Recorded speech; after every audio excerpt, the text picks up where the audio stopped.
Fala galera, eu sou o Hugo e no vídeo de hoje estaremos trazendo sobre uma das lendas mais misteriosas do cenário musical, que é o guitarrista Robert Johnson e o seu pacto. Fala galera, meu nome é Felipe e hoje a gente vai estar trazendo um vídeo sobre tema de rock, né, que a gente não está acostumado a trazer aqui no canal, para mudar um pouco também aqui o que a gente está gravando aqui para vocês. Então antes de mais nada, não esqueçam de se inscrever para não perder os próximos vídeos. E é isso aí galera, bora lá pro vídeo.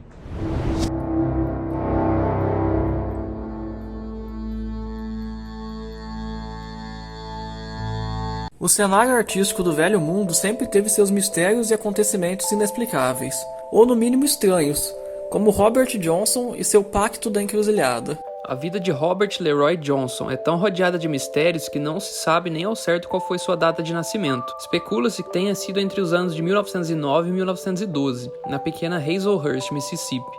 Robert nasceu em uma família pobre de lavradores que, além de fome e escassez de recursos, ainda sofria enorme discriminação racial.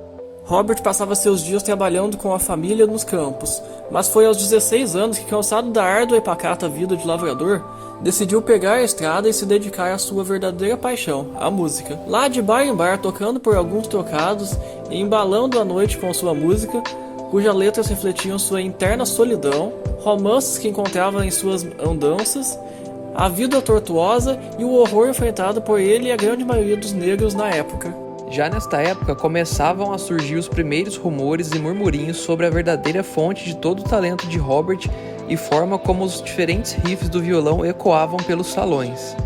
Letras de músicas que relatavam encontros sobrenaturais e o fato de às vezes tocar de costas para o público fomentavam ainda mais as lendas e rumores ao seu respeito. Robert gravou apenas 29 de suas 40 composições, em 1936 e 1937. Enquanto vivia em Hobsonville, teve a oportunidade de conhecer outros cantores de blues que partilhavam do mesmo sentimento que ele a respeito da música e que na verdade o influenciaram em seu estilo. Entre esses estão Son House e Willie Brown. É claro que, como todo grande músico ou celebridade que brilhou forte em algum período da vida, Robert Johnson não ficou marcado apenas pelo seu talento e legado musical, mas também por uma das lendas mais marcantes do cenário do blues. Segundo a lenda, munido de seu velho violão e uma garrafa de uísque, Johnson caminhou até o cruzamento da rodovia 61 com a 49 em Clarkdale, Mississippi, e na encruzilhada teria feito um ritual invocando um demônio para realizar um pacto no qual venderia sua alma em troca de ser o maior tocador de blues de todos os tempos.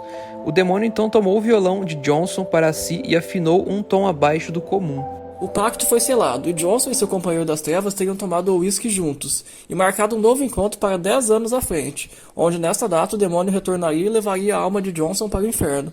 A lenda diz que logo após o pacto, Johnson teria composto músicas relatando o encontro, sobrenatural e fazendo alusões ao mesmo. Crossroad Blues relataria o momento em que o pacto foi firmado, e Hellhound on My Trail relataria o motivo de sua constante mudança de um lugar para o outro, pois com a perseguição de cães do inferno, ele não poderia se estabelecer em uma cidade. Essa canção também teria narrado seu arrependimento em relação ao pacto. Me and the Devil Blues foi uma de suas últimas composições na qual ele daria a entender que seu contrato já estava findando e seu amiguinho trevoso já estaria batendo à sua porta, pronto para finalmente recolher sua parte do trato, que seria a alma de Robert Johnson. Sua morte, no entanto, ainda dá mais crédito ao mistério. Com o descumprimento teria sido lançada uma maldição famosa no mundo da música, a Maldição dos 27. Assim como muitos músicos que morreram e entraram no Clube dos 27, as circunstâncias do óbito de Robert Johnson são inconclusivas e de motivos incertos. Um rumor levanta a possibilidade de que o músico faleceu em decorrência de uma sífilis, que contraiu e desenvolveu rapidamente. Em outra, teria se envolvido com uma moça casada, e o marido da mesma teria o envenenado.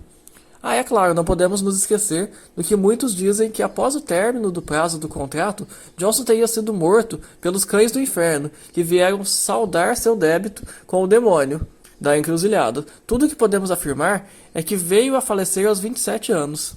Apesar dos mistérios, sua obra sucinta com o padrão de 12 compassos no jazz inspirou uma geração inteira de músicos como Eric Clapton, que chegou a gravar um álbum de covers somente com composições de Johnson, e rendeu ao astro um Grammy póstumo pelo conjunto da obra, além de ser eternizado no Hall da Fama do Rock and Roll na primeira cerimônia em 1986. Diz a lenda que Johnson teria se arrependido do pacto com o diabo e tentou desfazê-lo. Sabendo disso, o tinhoso lançou uma maldição no mundo artístico, a Maldição dos 27, como ficou conhecida. Vem reunindo mortes de diversos artistas que sofreram mortes estranhas, ou nem tanto assim. Aos 27 anos, o famigerado Clube dos 27 reúne nomes de famosos como Jimi Hendrix, Jim Morrison, Brian Jones, Pig Pen, Mac Cannon, Janis Joplin, Kurt Cobain e Amy Winehouse, e muitos outros. Verdade ou mito, tudo o que podemos afirmar é que Robert Johnson foi um dos maiores e mais influentes músicos de todos os tempos, e existe até um filme sobre ele. E galera, o episódio 8 da segunda temporada de Supernatural, uma série que eu gosto muito, mostra como teria sido o pacto de Robert Johnson e a sua morte pelo cão do inferno. Então galera, se vocês gostaram desse tipo de vídeo, a gente pode estar trazendo mais lendas como essa que a gente acabou de contar. Deixem sugestões aí nos comentários também pra gente, que ajuda muito. Então foi essa a história, se vocês gostaram, não esqueça de deixar o like aí pra ajudar o canal. É isso aí galera, esse foi o vídeo de hoje, então até o próximo, valeu. Valeu.